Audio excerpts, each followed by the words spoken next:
오늘은 애플의 용기, 그 용기의 산물 에어팟에 대해서 말씀드리도록 하겠습니다.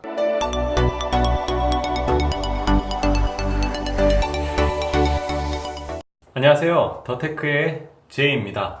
에어팟은 애플의 아이폰 7이 발표되던 16년 9월에 처음 등장하여 같은 해 10월에 출시될 예정이었으나 어떠한 이유에서인지 차일필 미루어져 결국엔 12월에 출시되었습니다. 발표될 당시만 해도 3.5파이 이어폰 잭을 없앤과 동시에 무선의 시대로 가는 애플의 용기라는 발언으로 많은 분들의 공분을 사기도 했습니다.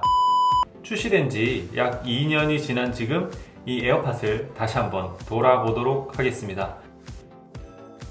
역시 가장 먼저 디자인을 살펴봐야 하겠죠. 한 손에 쏙 들어오는 컴팩트한 크기의 에어팟이 좌우 두 개 들어있는 모습입니다. 전면에는 아무것도 없고 후면에만 블루투스 페어링 시 사용되는 버튼이 있습니다. 그리고 충전 상태를 나타내는 LED가 이 안쪽에 배치되어 있어서 기기를 열 때만 확인할 수 있는 약간의 불편함이 있지만 iOS 기기를 사용하시는 분들은 위젯의 별도의 배터리 잔량을 확인할 수 있기 때문에 큰 불편함은 아니라고 생각합니다. 또한 올 연말 정도에 무선 충전 케이스가 들어있는 에어팟이 발매될 거라고 하는데 그때는 이 전면에 충전 상태를 나타내는 LED가 추가될 것으로 보입니다. 그리고 먼저 산 저희들은 또 돈을 써야 되겠죠.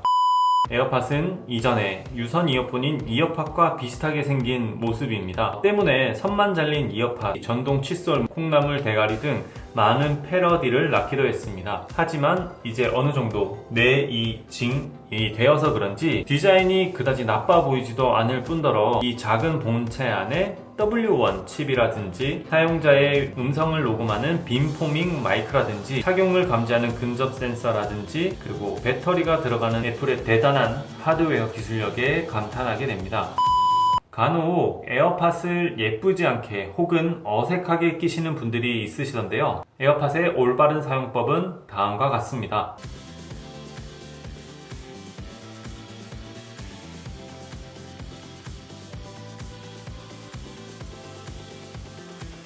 두 번째로 말씀드릴 내용은 에어팟의 큰 장점이라고 할 수 있는 연결성 부분입니다. 에어팟이 블루투스로 연결되는 최초의 이어폰은 아니듯이 그 이전에도 블루투스로 연결하는 많은 이어폰들이 있었습니다. 하지만 이 에어팟은 이렇게 뚜껑을 열어주는 것만으로도 바로 페어링이 진행되어 별도의 추가 동작 없이 온오프가 진행되도록 하는 점이 무척 편리했습니다. 이렇게 열면 연결, 닫으면 해제. 참 쉽죠? 더욱이 아이폰과 아이패드, 맥을 사용하시는 유저분들은 그 기기들 중에서 하나의 기기에만 등록을 하더라도 자신의 아이클라우드 계정이 연결된 여러 기기에서 사용할 수 있는 점 또한 매력 포인트라고 할 수 있습니다. 아이폰이나 아이패드와 같은 iOS 기기에서는 근처에서 열어주기만 하면 에어팟을 검색하게 됩니다. 이때 연결이라는 버튼을 누르면 충전 케이스 후면에 있는 이 블루투스 페어링 버튼을 길게 누르면 초록색 불이었던 불이 하얀색으로 깜빡이면서 바로 연결되게 됩니다. 이러면 연결이 끝난 겁니다. 에어팟의 배터리에 대해서 말해보도록 하겠습니다. 이 작은 에어팟의 총 사용시간은 완충한 이후로 5시간입니다. 생각보다 길지 않네? 라고 생각하실 수도 있는데 사실 5시간 정도 연속해서 음악을 듣거나 하는 일은 많지 않더라고요. 하지만 이 케이스에도 배터리가 있기 때문에 보관하는 그 순간에도 충전이 진행되어 케이스와 함께 사용했을 때는 최대 24시간까지 사용이 가능합니다.